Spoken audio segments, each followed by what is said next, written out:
Hello, this is the Support Podcast with me, Ryan, and this is Mike. We both work for a software development company in support, and we decided to create this podcast as a way to just relate to the people that we haven't been able to see because of the coronavirus, and kind of also give advice and kind of explain what we're going through and how we got through that, right? And it won't just be the coronavirus, it'll be other things. But the idea right now is just to be able to share what we're going through and how to get better. So, hey Mike, how's it going? Hey, Ryan. So we prepared some questions uh, that we're going to be discussing with each other, and we'll just be going over that. So the first thing was we worked in an office, right, for years. I've worked in an office for I guess 10 years now, and now suddenly we're both working from home every day. I haven't left the house in months. So how are we dealing with this, right? It's crazy to think of everybody being in the office, and then suddenly everybody's working from home, and it's not just our company; it's almost every single company that's having to deal with this.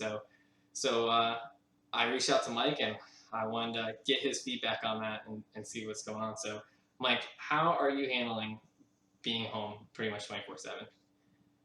Well, yeah, you covered it pretty straightforward there. The tricky part about all this is that you are not alone. It's not just you dealing with this. It's not like I got an injury and I had to be out of work for 3 months and I'm going to get back to work and everything's going to be different. I'm not real quite sure how to handle it. It's going to be a lot of adapting because we're all going through the same thing. Everybody handles things differently. Talking to different colleagues, talking to different people, including our partners, our clients, the people that we work with every day and we work for. Talking to them about what they're going through. We're all going through the same stuff. It's handling um, kind of the load that comes in every day of thinking that everything outside is changing when nothing actually is. So we make jokes about being introverts. People probably don't know this as well. I'm actually more of an introvert than an extrovert. I play the role of an extrovert at work a little bit more than I normally would outside of work. But um, even being an introvert and not really going out as much as everybody else does, um, it's still affecting me and my family just as well as it does anybody else, you know? Do you feel like in some ways this situation was a little bit of a blessing? Because like for me, I'm an extrovert, but at the other end of the spectrum, I'm a homebody. So for me, at least in the beginning, I had a ton of anxiety, right? Because we all didn't know what the future was. Now that we're in May, we're kind of getting a little bit more established and more used to it. I think I've emotionally adapted to it a little bit more. I actually am like happy a little bit to be home and be able to do it. I don't feel pressure to have to go out. I don't have to go in the office. And I think eventually it will be volunteer. I think that's the next step, to be voluntary to go in. So people who are struggling at home can go see other people, but people who also are the introverts can enjoy a little bit more time here. So what do you think about that? Yeah, I think that's a big step is when you're home and then we have to transition back.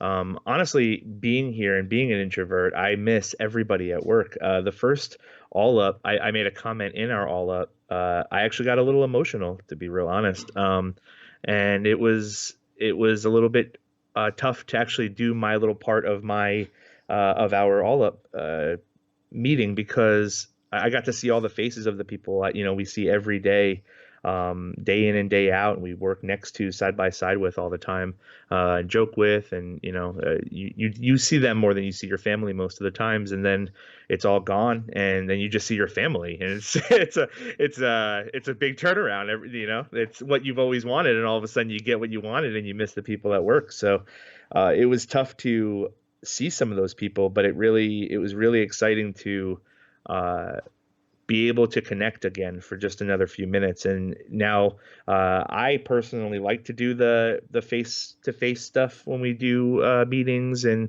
whether we do interviews or meetings or face to face whatever trainings. it's nice to be able to see the emotion on people's faces, and that they're not just droning off, and that they're engaged. So that's a big part. That's probably one of the biggest challenges, is being one of the managers or leaders on the team, is to be able to connect with your colleagues and with the other people around you. So that's one of the toughest things. But with all the technology that we have, the use of our technology, it's actually been nice. Just like you said, it's been a little bit of a blessing. I don't like to use those words in a time like this, obviously, just because of the nature of where we are. But it is nice to know that the technology that we use, that we preach, that we live by, is working, and it's getting better, and it's been helping us. Yeah, I think it's sort of ironic. You mentioned how we spend most of our time at work. We almost see people at work more than we see our family. And now with the situation, it's kind of reversed. I've been with my wife now, one on one pretty much for months, and I'm sure some people are maybe having problems with that. But I feel like me and my wife have gotten like even closer because we don't have to separate. Right, we get to come up. It's interesting how you start to go into like a routine. Like in the beginning, I think that's why I struggled so much when I first started working from home. I felt like I was just working nonstop, or that's what it felt like. Like I'm like off and on were the same thing. I was always on my computer. I wasn't doing what, and then I started to adapt a little bit more and go into the routine. Right, so making sure that I pretty much get ready like I would for work. Before I go to work, because as you mentioned, I'm still calling people and talking to them. I find that much more effective, and it's just more fun, right, than having to type to somebody. And once I got into those routines, I started to feel a lot better about the whole thing. So now, like when I am off work, I just try to not even get on my computer at all. I like to play video games. It's like a big hobby of what I like to do. But I'm just taking this time. The weather's been beautiful in Florida. Like if I'm off, if I'm away, I'm out. I'm outdoors the whole time, and it's I feel like mentally that has helped me a lot, and I feel like that's really important. Like if people are not doing that, that's the first step. I feeling better about yourself, being happier, just going out and getting the sunshine and enjoying the weather before it gets super hot, and just being able to step away, I think is really important. Did you and your wife have to have a conversation at all? Did you guys ever make any ground rules or anything like that at all between the last month and a half, where you had to, maybe set, I need a day or an hour at least, maybe not a day. I need an hour or two to just be in my own skin and not be around people. Have you had anything like that? So I have basically treated this basically like a giant weekend, pretty much. So my wife, unfortunately, was furloughed for I think for the first month or month and a half. So she was off. She had nothing. So to her, it was just like an ongoing weekend.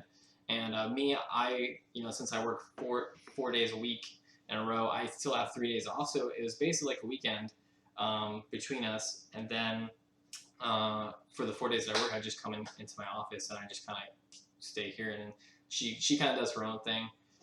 Things are starting to change now with the virus getting, I guess, more under control. Whether it is or not is debatable. But with businesses starting to open up, there's more that we're doing. But it's funny how we're still all doing it from home. So she's an educator. She's a hairstylist that also does education within that field, and she is now starting to have all these projects and having all these meetings like we are, but she's doing it from home. So that's pretty much just what's happening. Is everybody's starting to adapt. If we couldn't leave the house, you would just do everything from home, right? So that's kind of where we're at. So what would you say is like the biggest thing you're struggling with being home? I guess not seeing Dan, people, right?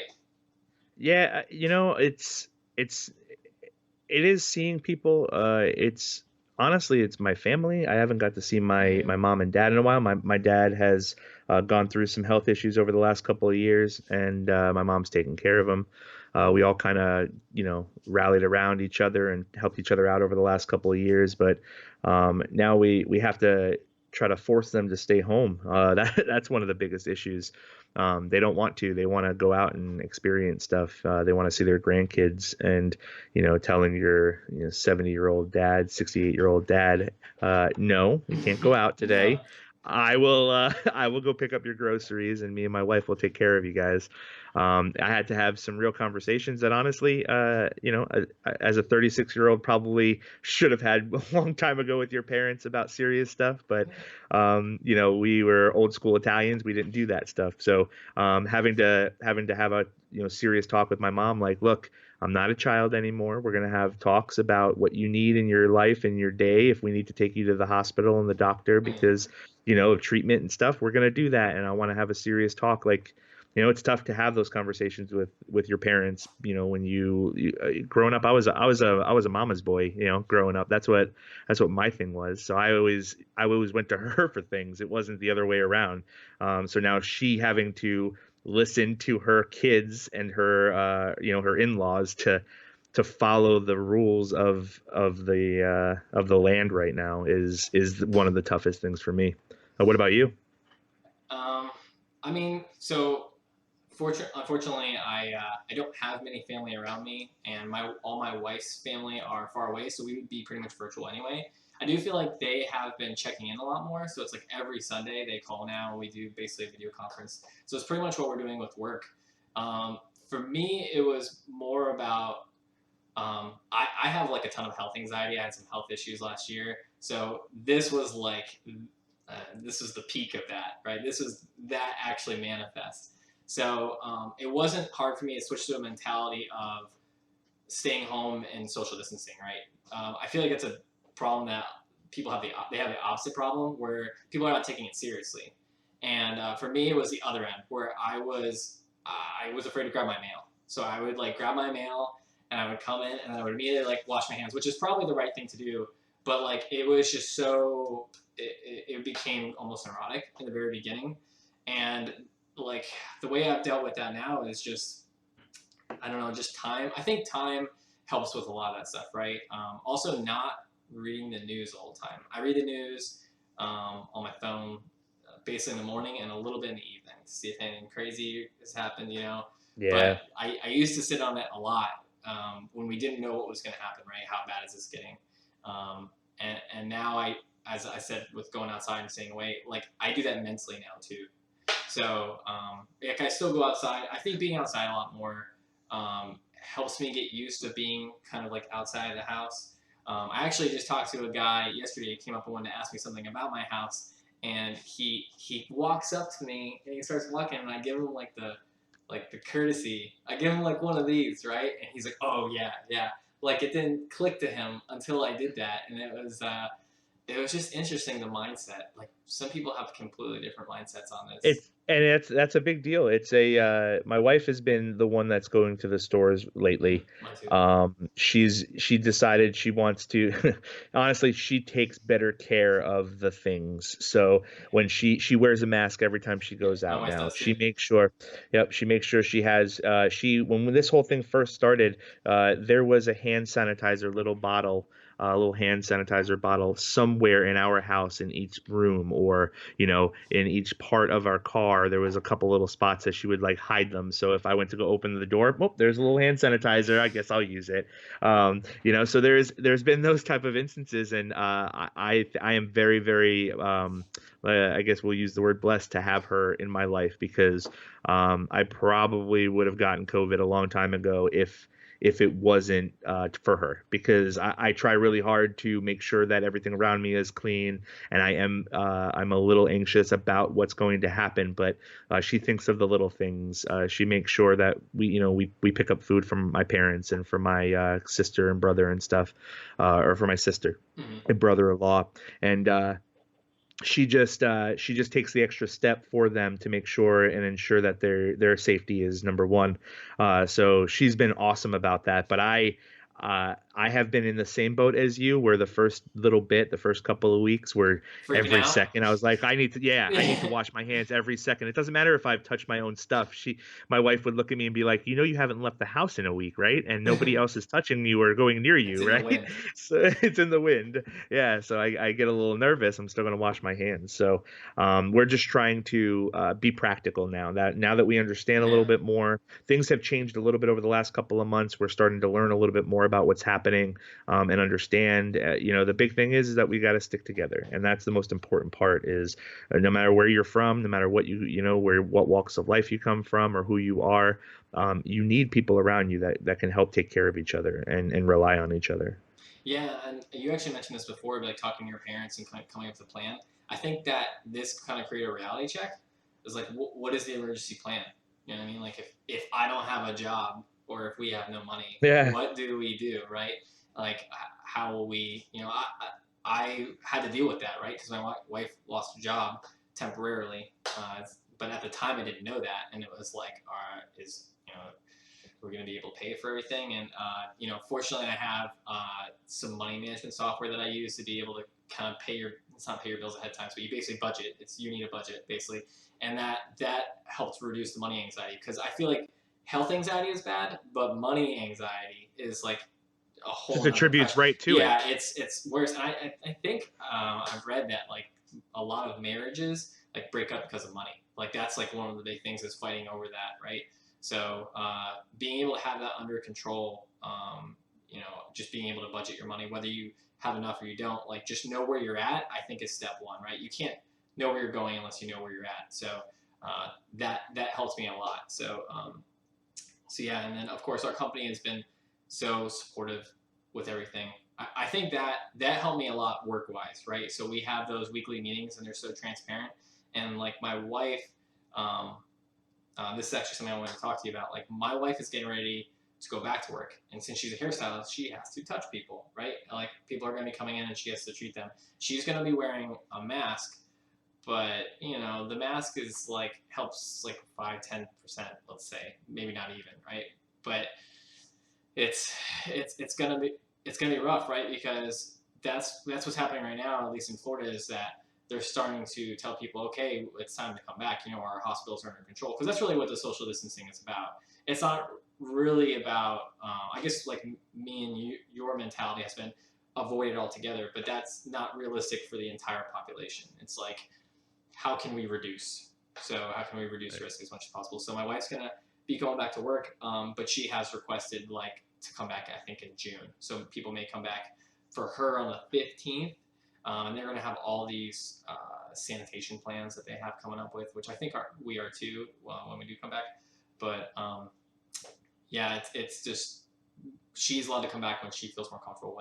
When the statistics start to go down to a point where the likelihood of getting it is much less. And I think being able to see, I think it's interesting that our company has been so transparent. Like literally, they're like, here's what's happening to us this week. Here are the numbers, right? My wife hasn't. I've been next to her when she's had those conference calls. I don't have any of that. They're just like, okay, we're gonna try to open up as soon as we can, and you can tell it's a money thing. But they're not gonna tell you that. They're just like, okay, well, I'm sure you guys are really excited to come back, and there's a lot of people that are like, nope, I'm not excited to come back. I'm scared because to be around people, and also it's not even just about you, right? So hairstylists, a lot of her clientele is older. She doesn't want to be responsible for possibly infecting somebody else. Like that. Right. That to me is what, like, I have the health anxiety, but I don't want to have that weighing on my conscience either. Right? It sucks to be in that position. So I'm sure it's going to work itself out. But the important thing for her, I told her, was communicating with her leadership. Like, don't just hold on to that frustration and not say anything about it. Like, if you feel like it's too soon, you shouldn't be forced to come back to work. You know what I mean? You shouldn't, like, I don't think they'll put her in an ultimatum situation, but the whole point is like communicating with the leadership, making sure that, hey, why do you feel like right now is a good time to come back? How are you dealing with the risks? And I think that gave her more comfort. Yeah, I think a big part of us going back to work is understanding where we are presently.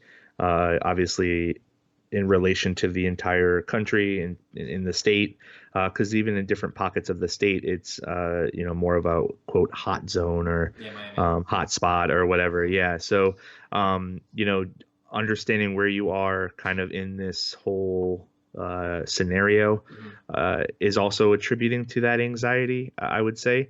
I agree with you. I want to just revisit that. I think our company has been unbelievable as far as with their transparency and being open to listen to our thoughts, our feelings, our opinions, to go as far as asking for our opinions about what's going on is, I think, above and beyond. I think it's something that I've not experienced. I know this is a different type of experience overall, so we've not been in something like this at all ever, Mm-hmm. obviously for the last 100 years or so. But just having to deal with some type of external variables and then having to be able to communicate that back to your to a large organization is tough. And I think we have done an excellent job there. I will say I have a small story kind of similar to yours about your wife, where my wife actually, when she also got, I guess you can say, furloughed. Yeah. Um, she worked for a company that worked with and distributed party supplies and whatnot Sure. online. So, um, well, if No you can't be parties. around people, you Yeah. can't have parties. Yeah, exactly. So, immediately the person that she worked for wasn't even really in the know. She didn't really pay attention to the news at all. So Really. my wife went to her and said, "Hey, this is starting to happen." It was in early March. Actually, it was a week or two after our company went work from home, which was a week or two before the entire country really did. Oh Again, yeah.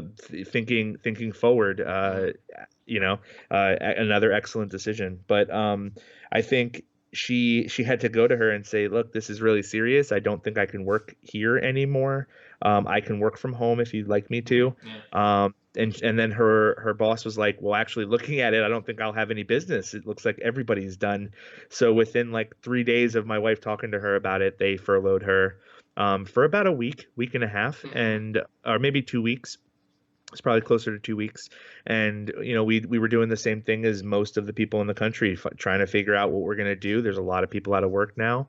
I have a great position and a great job where I can support and help support for a little while and try to figure out where we're going to go. And my wife is very, very creative. She knows how to paint really well. She knows how to, like I said, the jobs that she's done has been very creative jobs.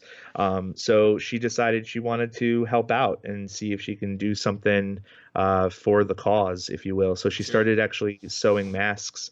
And a bunch of people in our family started sending lots of different fabrics and lots of Yeah. different things that worked.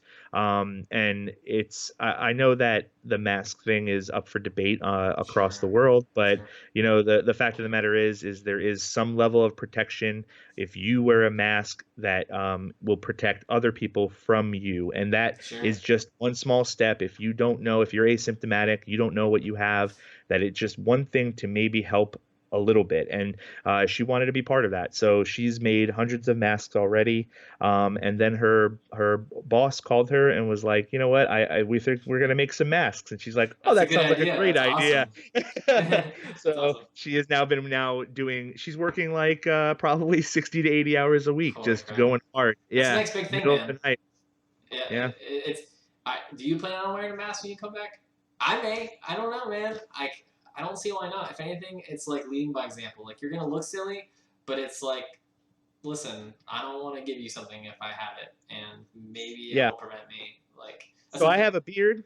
That's my thing. I have a beard. So what I have to do is I have to take my beard and I have to put it into a little bun Okay. and I have to Okay. push it back and then I can maybe get a seal on my nose and my face. Yeah. Um, that's my problem. And if people are in our organization, certain individuals are probably yelling at the screen or at the speaker, "We want you to shave it," and some people are yelling not to. I am not ready to shave this thing. I promised my dad actually during his treatments that I'm growing this out at very least for the next year again.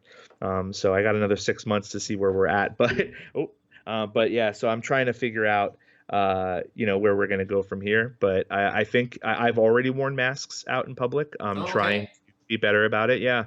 And I'm not. I don't. How did that feel? Was it like hot? Like No, not at all. It's a little annoying, I guess. yeah. Yeah, yeah. I try to think back on the Spanish flu, Okay. and past you know Outbreaks. outbreaks or other type of things that have come after us as a race, the Mhm. human race, obviously. The I We have to sit on our couch. That's what we have to do to help help stop a little bit of the spread and flatten the curve enough to where if people do get sick, they can go get some treatment. It sounds like people are going to get sick, and there are going to be fatalities. There's not much we can do on that front until we get a vaccine, or some type of better treatment. I've experienced some people in my family that have already gotten and recovered from Really? COVID. Yeah, and it's not pretty. It's not great. They got through it, and it was for them, from their experience, it was a couple of weeks. So it was like 10 to 15 days of just really like just terrible symptoms. So I would rather look silly. I'd rather like to look silly and be teased a little bit because I got a mask on my face, than potentially catch something that can hurt me and my family. So that's my decision. That's what I'm going to do. I hope other people follow suit. But the most important thing is that you think about the people around you, and you make sure that you're trying to stay safe. Cool, cool, cool. So we're getting close to the time. One thing I wanted to bring up, I wanted to ask you was, out of this entire situation, how do you feel? Do you feel like you're better, like moving forward, than you were before? Do you feel like you've learned something about yourself and about your family and about work and your colleagues, that you wouldn't have had the opportunity to have had this situation not happen? I think I try to I've always tried to appreciate the people around me, just kind of in my daily, but I think this actually pushes that a little further. Um, Especially when it comes to work, because I don't do too much outside of work as far as going and partying. I'm Sure. too old for partying these days. But going out, maybe we go out and have a drink once in a while, or we go get a movie, or a concert or something like that. But um, I really have learned to appreciate the time I have with the people that are around, because they're not here forever. Uh, it happens very quickly, and I've been fortunate enough to not have to deal with that very often.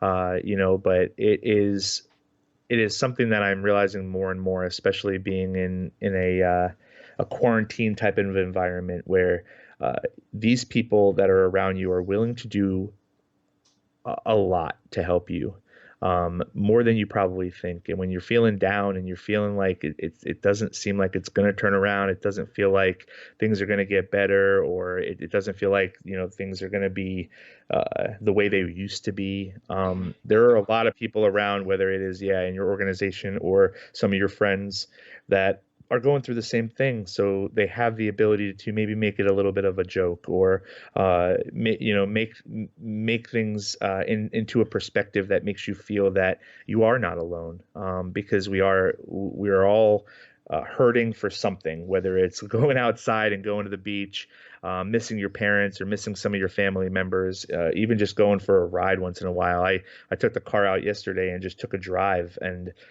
cleared my head a little bit, listen to some music.